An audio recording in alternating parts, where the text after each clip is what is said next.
नमस्कार दोस्तों। एक बार की बात है, गौतम बुद्ध अपने ध्यान में मग्न थे। तभी एक व्यक्ति आता है और गौतम बुद्ध को प्रणाम करता है और बोलता है कि प्रभु, मैं आपसे जानना चाहता हूँ कि हमारा जीवन हमारे विचारों से कैसे जुड़ा है और हमारे विचार हमारे जीवन को किस हद तक प्रभावित करते हैं। बुद्ध ने कहा है कि यह सत्य है कि मनुष्य जो सोचता है वही बन जाता है। कोई भी विचार जिसे हम लंबे समय तक अपने मन में रखते हैं और उसके बारे में बार बार सोचते रहते हैं, हम वैसे ही बन जाते हैं। लोग उन्हीं के साथ अपना निर्माण करते हैं। विचार जिसके बारे में वह लगातार बनता रहता है। व्यक्ति का चरित्र उसके विचारों से भी बनता है। यदि विचार अच्छे हैं तो चरित्र भी शुद्ध होगा, और यदि विचार ही प्रदूषित है तो चरित्र भी बुरा होगा। अगर आप ध्यान से देखेंगे तो पाएंगे कि आपके जीवन का हर पहलू आपके किसी न किसी पहलू से जुड़ा है। आप आज जो भी हैं अपने विचारों की वजह से हैं। आपके विचार अच्छे या बुरे किसी न किसी तरह से आपके जीवन को अच्छा या बुरा बना रहे हैं। हम जैसा सोचते हैं वैसा ही हमारा चरित्र बन जाता है। जिस प्रकार स्वस्थ बीज के बिना कोई वृक्ष विकसित नहीं हो सकता, उसी प्रकार अच्छे विचारों और अच्छे चरित्र के बिना कोई भी मनुष्य सफल नहीं हो सकता। और यदि उसके विचार नकारात्मक हैं तो वह अपने जीवन को गलत दिशा में मोड़ देगा। उसी प्रकार हमारे जीवन में अपने विचारों और कर्मों के माध्यम से कई बीज बोए, और उस बीज का फल या तो हमें दुख दे सकता है या खुशी।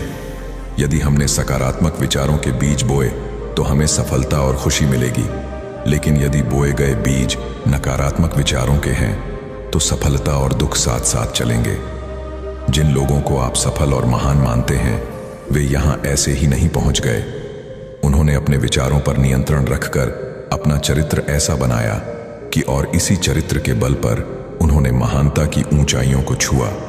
तो मूल रूप से आपके अंदर जो विचार हैं, यदि आपके मन में दूसरों के प्रति क्रोध, ईर्ष्या, घृणा है तो आप बाहर भी वैसे ही होंगे, तो आपको बाहर भी वही मिलेगा। तुम्हें ऐसे लोग मिलेंगे जो तुम्हारे साथ वैसा ही करेंगे।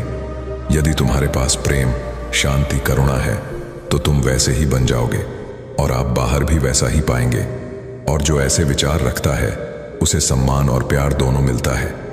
असल में मनुष्य अपने जीवन का निर्माता स्वयं है। वह इसे बना या बिगाड़ सकता है। मनुष्य अपने चरित्र का निर्माण अपने कार्यों और विचारों से करता है। अपना समुदाय बनाता है, अपनी किस्मत खुद बनाता है। व्यक्ति ने कहा, लेकिन बुद्ध, मैं अपने विचारों से खुद को कैसे सुधार सकता हूं? बुद्ध ने कहा था कि अगर तुम खुद को सुधारना चाहते हो तो सबसे पहले अपने विचारों पर ध्यान देना शुरू करो। तुम्हें यह देखना होगा कि तुम दिन भर क्या सोच रहे हो। क्या तुम दिन भर मन में बुराई और लोगों के प्रति नफरत फैला रहे हो? आपको बस इस बात पर ध्यान देना है कि आप अच्छाई की ओर जा रहे हैं या बुराई की ओर। जब आप अच्छे से समझ जाएंगे कि आपके दिमाग में अच्छे विचार चलते हैं या बुरे, तभी आप अपने सोचने के तरीके में बड़ा सकारात्मक बदलाव कर पाएंगे। आपके अंदर कभी न खत्म होने वाला खजाना है। आप नहीं जानते कि आप क्या कर सकते हैं। आप किस तरह की अद्भुत शक्तियां प्राप्त कर सकते हैं। आपने महान योद्धाओं और महान लोगों के बारे में तो सुना ही होगा। यदि आपको उनकी शक्तियों पर विश्वास नहीं है, आपको बस यह मानना होगा कि आग के बिना धुआं नहीं होता। जरूर उनमें कुछ तो बात होगी जिसकी वजह से उनके बारे में इतना कुछ लिखा और कहा गया है। तो वे कौन लोग थे जो दुनिया में महान योद्धा और आदर्श के रूप में पूजे जाते थे? अगर हम थोड़ा और गहराई से सोचें तो यह वे लोग थे जिन्होंने अपने भीतर के अटूट खजाने को पहचाना। वे लोग अभ्यास करते रहे और सभी की भलाई करने वाले लोगों की मदद करके खुद को बेहतर बनाते रहे, और वे दुनिया में महान और अमर हो गए। और अगर आप भी ऐसा ही करना चाहते हैं तो सबसे पहले आपको अपने विचारों पर ध्यान देना होगा। बुद्ध ने आगे कहा कि एक मानव मन बगीचे से तुलना की जा सकती है। जैसे बगीचे को साफ और सुंदर रखना, समय समय पर उसमें उगने वाले खरपतवार को हटाना पड़ता है, रोज पानी देना पड़ता है, पौधे की देखभाल करनी पड़ती है, उसी तरह हमें अपने मन को भी सुंदर और सकारात्मक बनाए रखने के लिए उसका ख्याल रखना होगा। इसमें से लगातार नकारात्मक विचारों को हटाकर सकारात्मक विचारों को जगह देनी होगी। इसके लिए हमें डर, चिंता, नफरत और ईर्ष्या जैसी भावनाओं से खुद को दूर रखना होगा। इसके लिए आपको अपने अंदर चल रहे विचारों पर लगातार ध्यान देना होगा। किसी भी व्यक्ति के अंदर उठने वाले विचार और उसका चरित्र अधिकतर उसके आसपास के वातावरण और परिस्थितियों पर निर्भर करते हैं, लेकिन इसका मतलब यह नहीं है कि किसी व्यक्ति की स्थिति खराब है, यानी उसके विचार सदैव त्रुटिपूर्ण रहेंगे। वह उन पर ध्यान देकर अपने विचारों को बदल सकता है, और जैसे ही उस व्यक्ति के विचार बदल जाते हैं तो उसका चरित्र और उसके काम करने का तरीका अपने आप बदल जाता है। यह सभी चीजें धीरे धीरे सीखनी होती हैं। विचारों के काम करने के तरीके को समझना होगा। आपको सबसे पहले यह स्वीकार करना होगा कि जो काम सामने वाला कर सकता है वह आप भी कर सकते हैं। आपको बस इसका बार बार अभ्यास करने की जरूरत है। नई चीजें सीखने की जरूरत है। जैसे जैसे आपका मन बदलेगा, आपकी परिस्थितियां भी बदल जाएंगी। आप जो भी विचार बीज रूप में अपने मन में डालते जाएंगे, यह धीरे धीरे आपके चरित्र और आपके कार्यों में दिखना शुरू हो जाएगा। और एक बार वह विचार आपके अंदर जड़ें जमा लेगा तो आपको सफल होने से कोई नहीं रोक सकेगा। लेकिन अगर वह बीज या विचार नकारात्मक है तो आपको भी असफलता से कोई नहीं बचा सकता। इसीलिए अपने विचारों के प्रति बहुत जागरूक रहने की जरूरत है। आप अपने अंदर किस तरह के विचार ला रहे हैं? एक बात हमेशा याद रखें, हमें वह नहीं मिलता जो हम चाहते हैं, बल्कि हमें वह मिलता है जो हम हैं, और हम अपने विचार हैं। इसीलिए इच्छा करना और उस इच्छा के बारे में अच्छा सोचते रहना और उसे पूरा करने का प्रयास करना दो बिल्कुल अलग चीजें हैं। क्योंकि इच्छा तो हर कोई करता है, लेकिन उस इच्छा के बारे में लगातार सकारात्मक सोचना और उसे पाने के लिए कड़ी मेहनत करना बहुत ही कम लोग ऐसा कर पाते हैं। इसलिए अगर आप अपनी परिस्थितियों को बदलना चाहते हैं तो सबसे पहले आपको खुद को बदलना होगा। लेकिन ज्यादातर लोग अपनी परिस्थितियों को तो बदलना चाहते हैं, लेकिन अपने सोचने और काम करने के तरीके को नहीं बदलना चाहते। और अगर लोग ऐसे ही रहेंगे तो उनके हालात कभी नहीं बदलेंगे। उस व्यक्ति ने कहा कि बुद्ध, हमारे विचारों का हमारे शरीर पर क्या प्रभाव पड़ता है? बुद्ध ने कहा था कि हमारा शरीर हमारे दिमाग का गुलाम है। हम जो भी सोचते हैं उसका पहला प्रभाव हमारे शरीर पर ही पड़ता है। आपने देखा होगा कि जो लोग बहुत अधिक चिंता करते हैं और डरते हैं वे जल्दी बीमार पड़ जाते हैं। साथ ही जो लोग दूसरों से ईर्ष्या करते हैं और हमेशा नकारात्मक सोचते हैं वे भी बहुत जल्द मानसिक और शारीरिक बीमारी का शिकार हो जाते हैं। और अगर आप ऐसा सोचते हैं तो आपके साथ भी ऐसा ही होगा। इसके विपरीत जो लोग हमेशा खुश रहते हैं वे दूसरों के बारे में अच्छा सोचते हैं, हमेशा स्वस्थ रहने के बारे में सोचते रहते हैं, तो उनकी ऊर्जा एक समान हो जाती है। और इस ऊर्जा का सकारात्मक प्रभाव सबसे पहले उनके शरीर पर पड़ता है।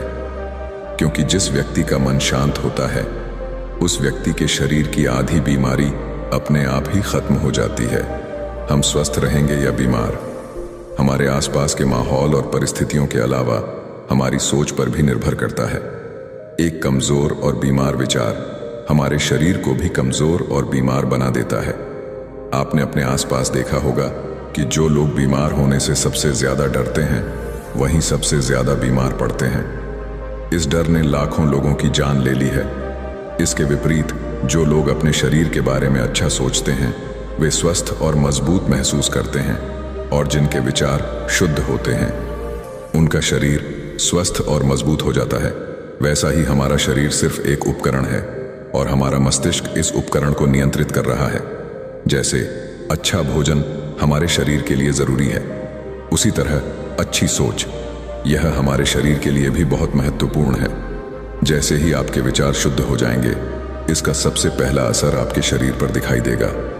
एक शुद्ध और सकारात्मक दिमाग आपको कभी भी खराब खाना खाने नहीं देगा। इसलिए सबसे पहले अपने दिमाग को सुरक्षित रखें, फिर यही दिमाग आपके शरीर को हर बीमारी से बचाएगा। यदि कोई बीमार और कमजोर व्यक्ति अपने शरीर को पूरी तरह से स्वस्थ बनाना चाहता है तो उसे सबसे पहले अपने शरीर को ठीक करना चाहिए।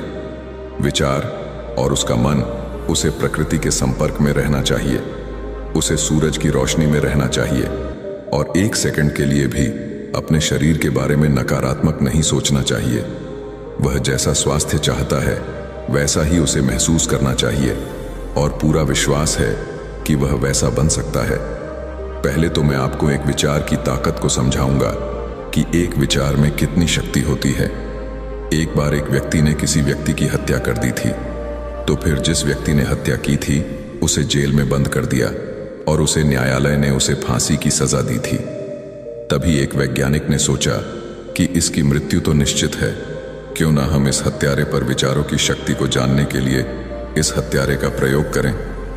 तो फिर वैज्ञानिक ने उस हत्यारे के मुंह पर काला कपड़ा डाला और उस हत्यारे को कहा कि तुम्हें एक जहरीले सांप से कटवाकर तुम्हारी मृत्यु की जाएगी।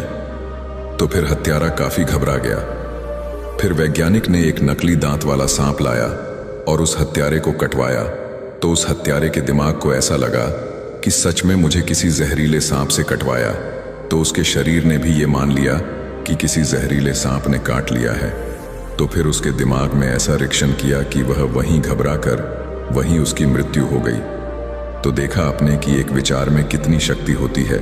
उस व्यक्ति ने कहा, बुद्ध, अब आप मुझे बताएं कि हमारे विचार हमारे लक्ष्य को कैसे प्रभावित करते हैं। बुद्ध ने बताया कि जब तक आपका लक्ष्य आपके विचारों के अनुरूप नहीं होगा तब तक आपको सफलता नहीं मिल सकती है। कहने का मतलब यह है कि आप हर दिन एक नई चीज सोच सकते हैं, जो मैं आज चाहता हूं या बनना, कल मैं वह बनना चाहता हूं या बाद में कुछ और। लेकिन जब तक आप अपने लिए कोई लक्ष्य निर्धारित नहीं करते तब तक आप कोई भी बड़ा काम नहीं कर सकते, क्योंकि नियम यह है कि जो काम हम बार बार करते हैं उसी काम में हम आश्चर्यजनक सफलता हासिल कर सकते हैं। अगर आप हर दिन अपना लक्ष्य बदलते रहते हैं तो आप कहीं नहीं जा रहे हैं। इसलिए आपके जीवन में एक निश्चित लक्ष्य होना चाहिए और आपको अपनी पूरी मेहनत और लगन से उस लक्ष्य को पूरा करने का प्रयास भी करना चाहिए।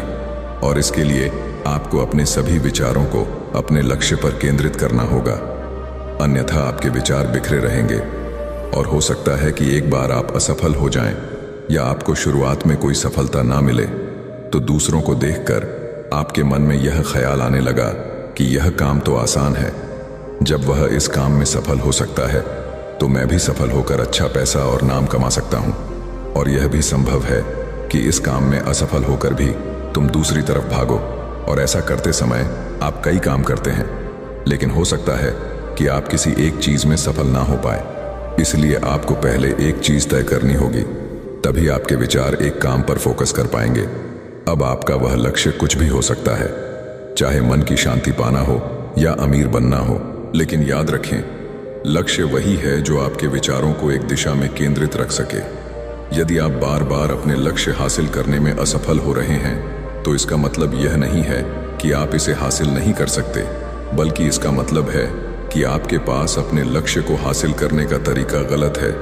इसलिए आपको अपना लक्ष्य नहीं बदलना है, बल्कि अपनी सोच और अपने काम करने का तरीका बदलना है। अगर आप ऐसा करेंगे तो आप धीरे धीरे सीख जाएंगे और अपने लक्ष्य तक पहुंच जाएंगे। अपनी असफलताओं से कभी मत डरो। अगर आप कुछ बड़ा हासिल करना चाहते हैं तो आपको अंदर से बहुत मजबूत होना होगा, क्योंकि चाहे आप कुछ भी करें, लोग अक्सर आपको अपनी बातों से कमजोर और हताश करने की कोशिश करेंगे। इसलिए अगर आप डरेंगे तो आप अपने किसी भी लक्ष्य में सफलता हासिल नहीं कर पाएंगे, क्योंकि डर आपकी सभी आशाओं को नष्ट कर देता है और आपके सभी विचार केवल आपके डर तक ही सीमित रह जाएंगे। और डर डर कर आप अंततः खुद को शारीरिक और मानसिक रूप से बीमार बना लेते हैं। तब आपको समझ आएगा कि आपने अपने झूठे डर के एहसास में कितनी बड़ी गलती कर दी है, और फिर आपके लिए खुद को उस स्थिति से बाहर निकालना बहुत मुश्किल हो जाएगा। इसीलिए सबसे पहले एक लक्ष्य बनाएं ताकि आपके विचार उसे केंद्रित हो सके। उसके बाद अगर आप बार बार असफल होते हैं तो भी घबराएं नहीं, क्योंकि यह लक्ष्य हासिल करने का ही एक हिस्सा है। और पूरा विश्वास रखें कि आप जरूर सफल होंगे और एक दिन तुम भी हो जाओगे। उस व्यक्ति ने कहा, बुद्ध, विचारों और मन की शांति के बीच क्या संबंध है? बुद्ध ने बताया कि मन की शांति एक ऐसा खजाना है जिसे दुनिया के 10% लोग भी हासिल नहीं कर सकते, और जिसने यह खजाना हासिल कर लिया है वह दुनिया के सबसे भाग्यशाली व्यक्ति है।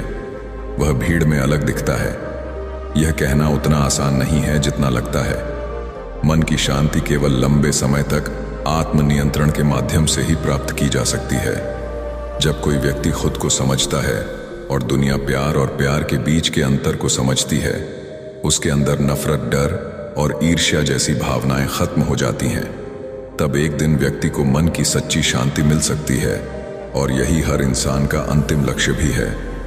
एक शांत व्यक्ति सबसे खराब परिस्थितियों में भी खुद को नियंत्रित कर सकता है। एक शांत व्यक्ति के पास जितनी मानसिक शक्ति होती है, उतनी किसी और के पास नहीं होती। शांत व्यक्ति का अर्थ है वह व्यक्ति जिसका मन पूर्णतः शांत हो, क्योंकि जैसे ही आपका मन शांत हो जाता है, आपके सभी विचार शांत हो जाएंगे, और तब आपको महसूस होगा कि सचमुच आपका दिमाग कितना शक्तिशाली है। जैसे ही आपको मानसिक शांति मिलेगी, आप महसूस करेंगे कि आपकी मानसिक शक्ति इतनी बढ़ गई है कि आपके लिए सब कुछ आसान हो गया है। आप जहां भी हो, आपकी परिस्थितियां जो भी हों, आप खुद को स्वीकार करना शुरू कर देंगे। आप हमेशा खुश रहेंगे, और अगर आप यह मुकाम हासिल करना चाहते हैं, तो इसकी शुरुआत आपको अपने विचारों से करनी होगी। अपने विचारों पर नियंत्रण, और अपने विचारों पर यह नियंत्रण आप केवल और केवल ध्यान के माध्यम से ही प्राप्त कर सकते हैं। इतना कहकर बुद्ध चुप हो गए और ध्यान करने लगे, और वह व्यक्ति भी उनको प्रणाम करके चला गया। दोस्तों, आपने आज के इस वीडियो से क्या सीखा, वह मुझे आप कमेंट में बता सकते हैं। इसी के साथ में उम्मीद है कि आपको आज की वीडियो पसंद आई होगी, तो इस वीडियो को उस इंसान को शेयर करें जिससे यह कहानी सुनने की ज़रूरत है, और उसी के ठीक बाद चैनल को सब्सक्राइब करें। तो चलिए फिर मिलते हैं ऐसी एक और नई वीडियो में एक नए मैसेज के साथ। तब तक के लिए अपना ख्याल रखें। धन्यवाद और नमो बुद्धाय।